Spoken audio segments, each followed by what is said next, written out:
రాజమండ్రి విమానాశ్రయం నుండి పవన్ కళ్యాణ్ ఏడీబీ రోడ్డుకు చేరుకోబోతున్నారు. Game changer pre release event కు వెళ్లి వస్తుండగా ఇద్దరు యువకులు ఈ రోడ్డులోనే ప్రమాదానికి గురై మరణించారు.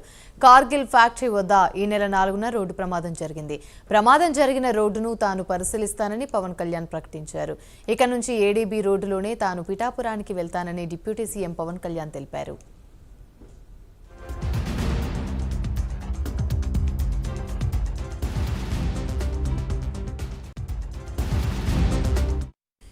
ఇదే అంశానికి సంబంధించి మరిన్ని వివరాలు మా ప్రతినిధి శ్రీరామ్మూర్తి అందిస్తారు. శ్రీరామ్మూర్తి. గాయత్రి, మనం ఇక్కడ చూస్తున్నాం. మరికి ఒక 2-3 నిమిషాల్లో AP deputy CM Pawan Kalyan ఇక్కడ చేరుకుంటారు. రాజమండ్రి ఎయిర్పోర్ట్ నుంచి బయలుదేరి 20 నిమిషాలు అయింది. ఇప్పుడే కాకినాడ ఎంపీ ఉదయ్ శ్రీనివాస్ ఇక్కడ చేరుకుని ముందు ఇక్కడ పరిస్థితిని పరిశీలిస్తున్నారు. పవన్ కళ్యాణ్ ఏదైతే ఏడీబీ రోడ్డు ఉందో రాజానగర్ నుంచి ఇటు పెద్దాపురం అలాగే సామలకోట పిఠాపురం వెళ్ళడానికి సంబంధించిన రోడ్డు ఇప్పుడే పవన్ కళ్యాణ్ ఇక్కడికి చేరుకుంటున్నారు. ఇది ఏదైతే మొన్న game changer cinema pre release రోజున ఇక్కడ ఇద్దరు మెగా అభిమానులు రోడ్డు ప్రమాదకు గురై బైక్ మీద వెళ్తుంటే చనిపోయారు. మణికంఠ, చరణ్. ఈ కుటుంబాలకి 5 లక్షల రూపాయలు పవన్ కళ్యాణ్ ప్రకటించిన పరిస్థితి ఉంది. అలాగే ఆర్థిక సాయం కూడా ఎంపీ కాకినాడ ఎంపీ ఉదయ్ శ్రీనివాస్ అందజేశారు. ప్రస్తుతం అయితే ఇక్కడ ప్రమాదం ఎలా జరిగింది, ఏ విధంగా జరిగిందో పరిశీలించడానికి ఇక ఆయన ఇక్కడ ఘటనా స్థలానికి వస్తున్నారు. ఇక్కడ చూసినట్లయితే ఘటనా స్థలానికి చేరుకున్నారు. ఇప్పుడే పవన్ కళ్యాణ్ మనం చూస్తున్నాం. ఇక పవన్ కళ్యాణ్ ఇప్పుడు ఏదైతే బైక్ మీద దెబ్బతిని ఇక్కడికి వచ్చారో ఎవరైతే మృతి చెందారో ఆ కుటుంబాలను కూడా పరామర్శించారు జనసేన నాయకులు అందరూ కూడా. అయితే ఇక్కడ మనం చూస్తున్నాం పవన్ కళ్యాణ్ ఇప్పుడు ఏదైతే స్పాట్ ఉందో స్పాట్ లో బండికి సంబంధించిన శకలాలు ఇక్కడ చల్లాచెదురుగా పడి ఉన్నాయి. వీటన్నింటినీ కూడా పరిశీలిస్తున్నారు. దీన్ని బట్టి ఈ ప్రమాదం ఏ స్థాయిలో జరిగిందో కూడా పవన్ కళ్యాణ్ ఇక్కడ చూస్తున్న పరిస్థితి. ఎప్పుడైతే ప్రమాదం జరిగిన సంఘటన తెలిసిన వెంటనే తాను ఏడీబీ రోడ్లో ప్రయాణించి ఈ సంఘటన స్థలానికి వచ్చి చూస్తాను, రోడ్డు పరిస్థితి కూడా ఎలా ఉందో గమనిస్తానని చెప్పేసి కూడా పవన్ కళ్యాణ్ అదే రోజు ప్రకటించారు. అందులో భాగంగానే ఈరోజు ఇక్కడికి వస్తూ పవన్ కళ్యాణ్ ఇక్కడ ఈ ఘటనా స్థలాన్ని ఎవరైతే చరణ్, మణికంఠ మృతి చెందారో ఈ ఘటనా స్థలాన్ని పరిశీలించారు. మొత్తం ఈ ప్రమాద స్థలం ఎలా ఉంది అంటే ఏడీబీ రోడ్డు గత 6 ఏళ్ళుగా కూడా ఇక్కడ దాదాపుగా మరమ్మతులకు నోచుకోలేదు. వేస్తున్న రోడ్డు మధ్యలో ఆగిపోయింది. వైసీపీ అధికారంలోకి వచ్చిన తర్వాత ఈ రోడ్డు మరమ్మతు పనులు చేపట్టలేదు. దీంతో మొత్తానికి కూటమి ప్రభుత్వం వచ్చాక గత 3 నెలల నుంచి పనులు జరుగుతున్నాయి. ఈ నేపథ్యంలో చూసినట్లయితే కొన్ని ట్రాఫిక్ డైవర్షన్ జరిగింది.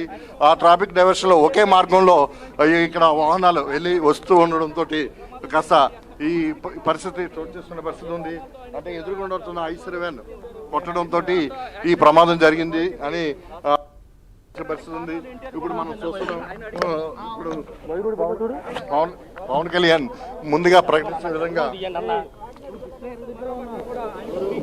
విధంగా పవన్ కళ్యాణ్ ముందు ఇక్కడికి వచ్చి ఈ సంఘటన స్థలాన్ని చూస్తున్నారు. తర్వాత ఇప్పుడు ఇక్కడి నుంచి బయలుదేరి పిఠాపురం వెళ్తారు. పిఠాపురంలో ఇక్కడ గోకులాన్ని ప్రారంభిస్తారు. ఆ తర్వాత సంక్రాంతి సంబరాల్లో పాల్గొంటారు. అయితే ముందుగా ఈ ఘటనా స్థలాన్ని పరిశీలిస్తానని చెప్పి పవన్ కళ్యాణ్ ముందుగా చెప్పడంతో ఇక్కడ వచ్చారు. ఇప్పుడు రాజమండ్రి ఎయిర్పోర్ట్ నుంచి రాజమండ్రి ఎయిర్పోర్ట్ నుంచి వెళ్తూ ఈ ప్రమాదాన్ని చూశారు. ఇప్పుడు ఈ రోడ్డుకి సంబంధించిన పరిస్థితి కూడా ఆయన చూసేందుకు పవన్ కళ్యాణ్ ఇప్పుడే పరిశీలించిన తర్వాత పిఠాపురంకి బయలుదేరారు. ఇక్కడి నుంచి పిఠాపురం వెళ్ళడానికి 40 నిమిషాలు సమయం పడుతుంది. ఈ 40 నిమిషాల్లో అక్కడికి వెళ్ళిన తర్వాత అది కుమారపురంలో, పిఠాపురం మండలం కుమారపురంలో మినీ గోకులాన్ని ప్రారంభిస్తారు. ఆ తర్వాత అక్కడ పిఠాపురం పాత బస్టాండ్ వద్ద చేపట్టిన ఏదైతే మున్సిపల్ హై స్కూల్లో ఏర్పాటు చేసిన సంక్రాంతి సంబరాల్లో పాల్గొంటారు. ఆ తర్వాత అనేక అభివృద్ధి పథకాలకి వర్చువల్గా ఆయన కొన్ని అభివృద్ధి పనులు కూడా శంకుస్థాపన అలాగే ప్రారంభోత్సవాలు చేయనున్నారు. మధ్యాహ్నం 3 గంటల వరకు కూడా పవన్ కళ్యాణ్ పర్యటన పిఠాపురంలో కొనసాగుతుంది. ఆ తర్వాత చూసినట్లయితే మళ్ళీ తిరిగి రాజమండ్రి ఎయిర్పోర్ట్కి చేరుకుని గన్నవరం వెళ్తారు. ప్రస్తుతం అయితే ఇక్కడ మనం చూస్తున్నాం మొత్తం కాన్వాయ్ పవన్ కళ్యాణ్ వెంట ఉంది. ఇక రాజమండ్రి ఎయిర్పోర్ట్ నుంచి కూడా పెద్ద ర్యాలీతోటి ఉంది. కొంతమంది అభిమానులు ఇతర కార్యకర్తలు నాయకులు కూడా వేరే మార్గంలో కూడా ముందుకెళ్ళిన పరిస్థితి ఉంది. ఏదైనా ఈరోజు ఏదైతే గేమ్ చేంజర్ సినిమాకి అదే ప్రీ రిలీజ్ ఈవెంట్కి వచ్చి ఇక్కడ గాయపడ్డారో వారికి అండగా ఉంటామని చెప్పేసి ముందుగానే పవన్ కళ్యాణ్ ప్రకటించారు. అదేవిధంగా జరిగిన ప్రదేశాన్ని కూడా ఇప్పుడు పరిశీలించారు. 5 లక్షల రూపాయలు పరిహారాన్ని, ఒక్కొక్కరికి 5 లక్షల రూపాయల పరిహారాన్ని తన జనసేన తరపున ఆయన ప్రకటించి ఆ అమౌంట్ను కూడా ఆ కుటుంబానికి అందజేశారు. మరొక నిర్మాత దిల్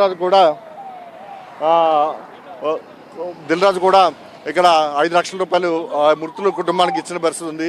ఆ తర్వాత చూసినట్లయితే ప్రభుత్వం తరఫున కూడా మరింతగా ఆదుకుంటామని చెప్పి కూడా పవన్ కళ్యాణ్ హామీ ఇచ్చారు. ఆ రోజు గేమ్ చేంజర్ వేదిక మీద నుంచి పవన్ కళ్యాణ్ అనేక విజ్ఞప్తులు చేశారు. ఎవరో కూడా ఇంటికి సేఫ్గా వెళ్ళాలి, మీ సేఫ్ మాకు భయంగా ఉంది, మీ సేఫ్ మీరు క్షేమంగా వెళ్తారా లేదని, అలాగే తల్లిదండ్రులను కూడా అడిగానని చెప్పమని కూడా ఆ రోజు పదే విజ్ఞప్తి చేశారు.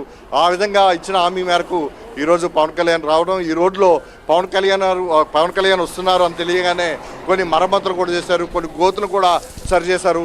ఇప్పుడు అభివృద్ధి పనులు అయితే జరుగుతున్నాయి. మళ్ళీ 2 నెలల్లో ఈ పనులన్నీ పూర్తయ్యే అవకాశం ఉంది. మొత్తానికి పవన్ కళ్యాణ్ ఏడీబీ రోడ్లో మొదటిసారిగా, అంటే కూటమి ప్రభుత్వం అధికారంలో వచ్చాక మొదటిసారి ఈ ఏడీబీ రోడ్లో ప్రయాణం చేశారు. అసలు మొన్నటి వరకు కూడా 3 నెలల క్రితం వరకు కనీసం వాహనం వెళ్ళాలంటేనే చాలా కష్టమైన పని ఉండేది. అలాంటిది ఇప్పుడు ఈ రోడ్డు అంతా కూడా పనులు జరుగుతున్న పరిస్థితుల్లో ఇప్పుడు 2 వైపులా, అంటే ఒకవైపు పని జరుగుతుంది, మరోవైపు పని జరిగిన ప్రదేశంలో 1 వే కింద ఈ వాహనాలు వదిలిన పరిస్థితి. ఈ నేపథ్యంలో ఇక్కడ ఈ ప్రమాదం జరిగిన ఘటనని ఇక్కడ మనం చూడొచ్చు. ఏదైనా ప్రజలందరూ కూడా ఈ రోడ్డు మీద వెళ్ళడానికి చాలా అవస్థలు పడ్డారు 6 సంవత్సరాల పాటు. ఇప్పుడు కాస్త పరిస్థితి మెరుగుపడుతున్న నేపథ్యంలో ఒక 2 నెలల్లో ఈ రోడ్డు నిర్మాణ పనులు పూర్తవుతాయని చెప్పి కూడా ఇక్కడ ఏదైతే కాంట్రాక్టర్లు ఉన్నారో చెప్తున్న పరిస్థితి ఉంది.